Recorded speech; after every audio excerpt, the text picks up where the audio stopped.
Kailangan magpakasal muna kami.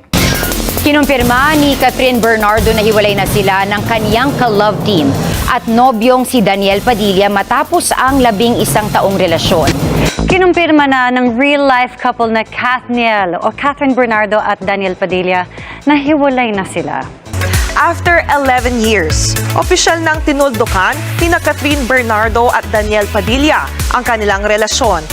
Hindi pa rin po makapaniwala mga netizens sa pasabog nila Catherine at Daniel na hiwalay na sila kahapon.